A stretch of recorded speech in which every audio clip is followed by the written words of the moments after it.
They are the faces we have come to connect with homelessness. How long have you been homeless? Almost a year. Oh, almost a year. A recent homeless survey revealing the scope and severity of the problem. You've been homeless once for 17 years.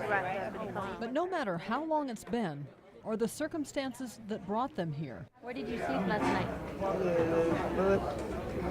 No sleep. most hope that someday, somehow, something will change. One place they go to make that happen is to the computer lab at the VO Library. Here they can search for a job, maybe even pursue their education. And sometimes regular visitors get to know each other and each other's situation. And that's what saved C.J. Gable. For months, CJ had been walking from his home in Oildale to the library downtown to attend high school online. But on his 18th birthday, just 4 days before Christmas, a turbulent family life forced CJ out on the streets. A backpack full of clothes and my birth certificate, and that was it. The hardest part was before I came here sleeping, you know, because I was out in the cold. It's hard to sleep.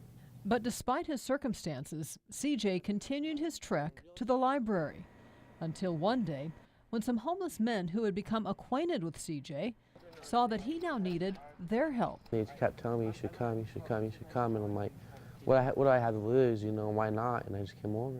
CJ came to the mission at Kern County, making his bed among dozens of other homeless men needing shelter. It may turn out to be the best move he ever made.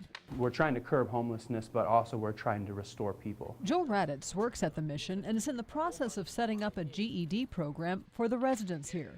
CJ will be the first participant. He'll be able to get an education. He'll be a viable resource to any company, to any business, to any organization. For CJ, what seemed unattainable on the streets just a few weeks ago is now within sight. Well, get a better job, then get a place of my own.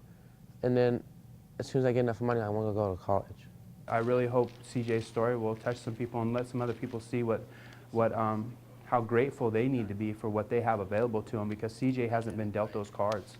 And his attitude and his humility and his willingness to not let those circumstances beat him down, you know. I think other people have given up for less. I believe God just made things fall into place for me, you know, and eventually led me up to here. It's just how it worked out for me.